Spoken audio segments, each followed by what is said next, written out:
Let's get started with our first news.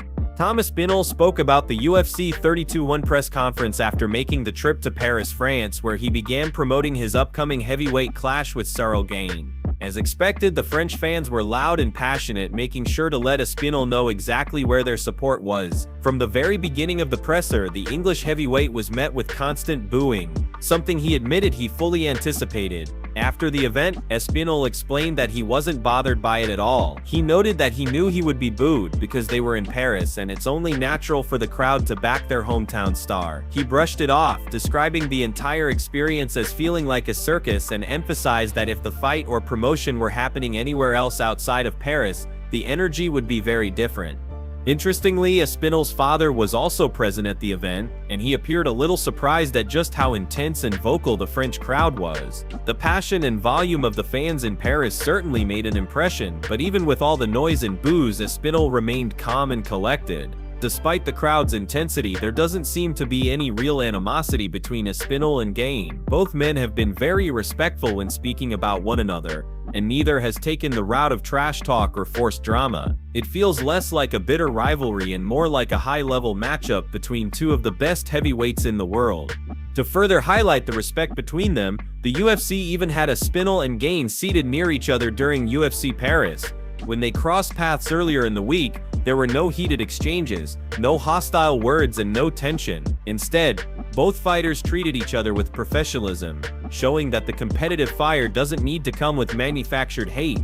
During the same week, Aspinall also showed support for his teammate Ante Delija, who made his UFC debut after competing in the PFL. Delija faced Marcin Tybura, and the fight couldn't have gone better for him. In the opening round, Delija secured a huge finish, making an immediate statement in the Octagon. Aspinall's reaction to his teammate's win was pure excitement. Watching from the crowd, he celebrated the performance and showed just how much it meant to see a close friend succeed on the biggest stage in MMA. The entire trip to Paris has been a unique experience for Aspinall. On one hand, he faced the challenge of walking into enemy territory and dealing with a passionate crowd that wasn't afraid to boo him at every turn. On the other hand, he's continued to carry himself with calmness and focus, showing that he isn't distracted by outside noise. Instead, he's keeping his attention on the fight itself. Aspinall has made it clear that the crowd's reaction doesn't affect him, and his respect for Gane remains intact. As the build-up to UFC 32-1 continues, fans can see that this fight is being promoted on the strength of skill and talent, rather than unnecessary rivalry. For Aspinall, the Paris boos were just part of the show, nothing more, and he's fully ready to step into the cage when the time comes.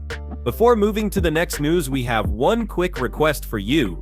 We're constantly working on improving our content to earn your love and support.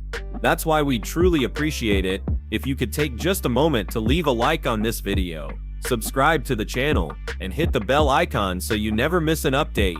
To another news. Khamzat's head coach Alan Nascimento recently opened up about their long-term plans and revealed something massive about the future. According to him, the ultimate mission is for Khamzat to etch his name in UFC history by chasing a goal that very few fighters would even dare to dream about. Their vision is not just to win fights, not just to claim a single belt, but to conquer multiple divisions and become a 3-division champion. This kind of ambition is almost unheard of, and it shows exactly how high the ceiling is for Khamzat if he continues on this path. During a conversation on social media with Shadi Official, the coach explained the way they look at the journey ahead. He said that right now they are simply taking things as they come, focusing on one step at a time. The approach is steady, calculated, and patient, but at the same time, they know there will come a point where change becomes inevitable. Whether that means moving up or down in weight, they are prepared for the moment when Khamzat will be forced to switch divisions in order to continue pursuing greatness. Alan made it clear that Khamzat's dream has never been limited to just one belt. From the very beginning, he has envisioned himself becoming a champion in 2 or even 3 divisions. The coach emphasized that this is not just a fantasy, but a genuine goal they are actively working toward. Right now, the focus is on the immediate challenges, but every move is made with the bigger picture in mind. That bigger picture is nothing less than making history. Khamzat has already shown glimpses of why this vision might not be so far-fetched. His wrestling, his relentless pressure, and his finishing ability have made him a nightmare matchup for opponents across different weight classes. The idea of him holding titles in welterweight, middleweight, and even light heavyweight isn't just hype, it's a very real possibility if he continues to evolve and stay consistent. His coach understands that the path won't be easy, but the belief in Khamzat's potential is absolute. For now, they are focused on the fights directly in front of them. Every training camp, every strategy session, and every performance is designed not only to secure the next win but also to prepare Khamzat for the challenges of moving across divisions. The team knows that the level of competition is only going to get tougher, but that's exactly what excites them. They believe that the bigger the challenge, the brighter Khamzat will shine. The dream of becoming a 3-division champion is about more than belts. It's about creating a legacy that can never be erased, about leaving behind something that will be remembered long after the fights are over. Alan and the rest of the team are fully committed to guiding Khamzat toward that goal. And while the journey is still unfolding, the message is clear. Khamzat is not here to just take part. He is here to achieve something that could change the sport forever. Move on to another news. Conor has once again found himself in the spotlight after breaking his silence on the leaked news of a historic UFC event planned for the White House. The Irish star fueled speculation about his long-awaited comeback when he dropped just 2 words on X, writing Conor's return, immediately sparking excitement across the MMA world. The timing of his post was no accident, as UFC President Dana White had just confirmed that the promotion will be staging a special card at the White House in Washington, D.C. on July 5th. This bombshell announcement instantly brought Conor's name back into the conversation. Having not competed since July of 2021, fans have been waiting to see if he would ever step back into the Octagon. He was scheduled to face Michael Chandler in June of 2024, but was forced to pull out of UFC 33 after suffering a broken toe. That cancellation left many wondering if Conor's days as an active fighter were over. Now, with White's confirmation of a monumental card at one of the most iconic venues in the world, the idea of Conor headlining the White House event has become a very real possibility. White himself shared the news in a video recorded from Washington, D.C., where he confirmed that a deal had been finalized with government officials. His words were direct and powerful. "The White House fight is on. I will have more details in the next couple of weeks. We got it done today." With that, the UFC officially set the stage for one of the most ambitious events in combat sports history, with the date locked in for Independence Day, July 5th.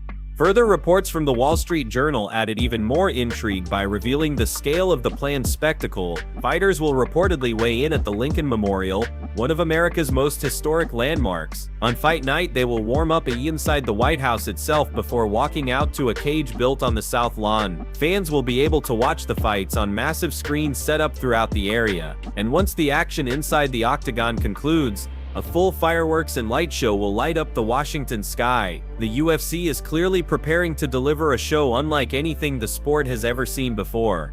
For Conor, the timing of all this could not be more significant. At 37 years old, his legacy is already cemented as one of the sport's biggest superstars, but his career has been riddled with setbacks in recent years. Injuries, canceled fights, and time away from competition have kept him on the sidelines, while new stars have emerged to carry the torch. Yet, one simple post from Conor is enough to send shockwaves through the entire fight community. The idea of him returning to headline a historic card at the White House has reignited conversations about his future, his drawing power, and his place in UFC history. The stage is now set. Dana White has delivered confirmation, and Conor has given the world a hint that he's ready to be part of something truly iconic. As July 4th, 2026 draws closer, all eyes will be on the White House, waiting to see if the biggest name in MMA will step into the cage once more on the most patriotic day of the year. Move on to another news. Gane is set to challenge Aspinall for the UFC heavyweight title at UFC 31, and ahead of the showdown, he's making it clear that he will be ready for the ground game. Gane addressed the criticism he's faced in the past about his grappling, and he explained that people sometimes make assumptions based on a few bad results. He said that life can be strange in that way. When 1 or 2 fights don't go your way, fans start to believe you've never trained in certain areas. But according to Gane, that couldn't be further from the truth. He pointed out that despite starting his career in Muay Thai, he has dedicated serious time and effort to developing his ground skills. He credited his team, especially his head coach Fernan Lopez, for making sure grappling was always part of his training. Gane emphasized that these are experts, people who know exactly what they're doing, and they've been putting him through rigorous work to fill in those gaps. He admitted that in the past, he hasn't always been able to display the improvements he's made inside the octagon, and that falls on him, but this time around he is determined to show the world how much work has gone into his ground game. Gane also gave some insight into his preparation leading up to UFC 30-31. He reminded everyone that his last fight took place in December, and after that he allowed himself some time to rest and recover. January and February were months where he focused more on recovery, as he was dealing with some minor injuries, but by March he was back in the gym full force, training with maximum focus. From that point forward, he said he has given everything to this camp. He even took a jab at some of his fellow fighters, saying he hasn't been spending his time playing PlayStation, going to Champions League games, or getting distracted by other events. Instead, he has been entirely committed to sharpening his skills, grinding through training sessions, and putting all of his energy into preparing for Aspinall. According to Gane, the dedication has been visible, and he believes everyone who has watched his preparation can see how focused he is. This matchup with Aspinall is one of the most anticipated heavyweight fights in recent memory, and Gane knows the challenge that lies ahead.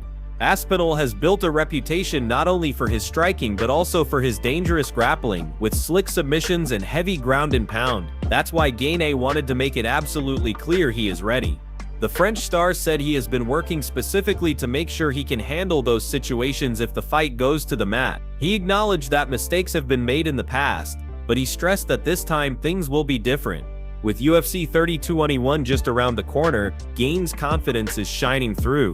He wants to prove that he is not just a world-class striker but a complete fighter capable of handling every aspect of the game. He has promised that all the hours of training, all the sacrifices, and all the focus will come together when he steps into the cage against Aspinall.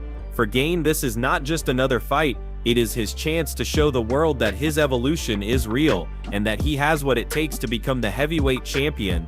Move on to another news. Dana White is under fire after a shocking story emerged from UFC Shanghai that has left fans and fighters furious. Irish fighter Kiefer Crosby, who just competed on the card, revealed disturbing details about how he was treated after suffering a brutal knockout loss to Nuriraji Tayake. The fight included an illegal knee that many believe should have led to more than just a single-point deduction. After the devastating finish, Crosby says he was essentially abandoned by the promotion, receiving almost no medical attention and left to deal with serious injuries on his own. According to Crosby, no doctor came to check on him following the knockout. There were no concussion tests, no brain scans, and no real follow-up care of any kind. He explained that he was simply stitched up, placed in a taxi, and sent away despite clearly showing signs of a severe concussion and whiplash. Crosby didn't hold back, describing the entire ordeal as being treated like a dog, and said that even calling it that might be generous. His words paint a picture of a fighter left completely vulnerable after putting his health and safety on the line for the company. This isn't the first time fighters have spoken out about the lack of care when competing abroad. Mark DiCielsi also chimed in on the issue, admitting that after one of his own fights overseas, he too felt abandoned and left standing alone with no one stepping up to help. For Crosby, the anger wasn't just about the lack of immediate medical attention, but about how obvious it was that he shouldn't have been left to make decisions for himself in that state. He described the experience as a senseless massacre, saying anyone watching could see he was bleeding, distorted, and completely out of it after the knee. The controversy stems from the way UFC events are regulated in countries that don't have formal athletic commissions. In places like China, the UFC acts as its own governing body, claiming to follow the policies of the Nevada State Athletic Commission. But the reality, as these stories reveal, is that this system does not always ensure proper fighter safety in real time. Without the oversight of an independent commission, fighters are left exposed, and incidents like this highlight the dangerous gaps in the system. Crosby's statement on Instagram made waves as he laid everything out in raw detail. He wrote, "No doctor checked on me after the fight. No brain scan organized. No concussion test. No questions asked about how I was doing. No medication given even though I had a major concussion and whiplash. Just stitched up and put in a taxi." Nobody gives a bollocks. It's a sick one. We put our lives on the line every time, and to be treated like a dog is just disgraceful behavior. Anyone with a brain cell can see I was distorted from the knee, blood in my eyes, and clearly not fit to make decisions that quick. Makes me sick, honestly. Welcome to the big leagues. With these comments going viral, pressure is now mounting on the UFC and Dana White to address how fighter safety is being handled, especially in international events where proper regulation is lacking. Fans and fighters alike are demanding change, and until something is done, stories like Crosby's will continue to raise serious questions about how much the promotion truly values the athletes who put their health on the line. Move on to another news. Islam Makhachev, or JDM, who is the better striker? That's the question a lot of fans are asking as we look ahead to UFC 32 later this year. JDM will be defending his welterweight title against Islam, and many people believe the striking battle could be the deciding factor. After all, Islam is known for his world-class grappling, while JDM is regarded as one of the most precise and dangerous strikers in the division. But according to MMA analyst Chael Sonnen, this whole debate about striking doesn't even matter. In a recent video, Chael broke it down in a way only he can. He said, "What difference does it make who's better in the stand-up? Would you rather hit harder or be able to take a shot better?" With 4-ounce gloves, this entire idea of who's the better striker is really just talk. It's not even about whether a guy can defend the takedown. It's the threat of the takedown that completely changes the way you strike. Chael explained that we've seen some of the best kickboxers in the world step into the octagon, and even with their high-level stand-up, they've lost quickly. Not only that, some have even been knocked out in the very first round, and it wasn't because the other fighter was technically a better striker. It was because the kickboxer was so worried about the takedown it altered everything: his demeanor, his offense, his defense, and even his posture. He went on to ask, when was the last time a major fight was truly decided by striking alone? In MMA, with those small gloves, it doesn't matter who has the sharper feints or the cleaner combinations. This isn't boxing. You don't need to hit someone 5 or 6 times to do damage. All it takes is one shot. If your opponent can't absorb that punch, the fight can be over instantly. And when that happens, it often doesn't look clean or technical. Instead, it can look scrappy, even messy, because the things that are most effective in MMA are illegal in the sport of boxing. Chael emphasized that this has been the case since the very beginning, all the way back in 1993 when the UFC first started. The fighter who controls where the fight takes place, whether on the feet or on the ground, is the one who wins. That's your champion. That's your difference maker, every single time. The rest of it, the talk about who's better in the stand-up, doesn't really matter. As he put it bluntly, he's better in the stand-up. What a dork. What's that even mean? At the end of the day, while fans love to argue about technique, precision, and striking skill, Chael Sonnen believes the fight will not come down to those details. It will come down to the same principle it always has in MMA: who controls the terms of engagement. And in this matchup between Islam Makhachev and JDM, that is the real key to victory.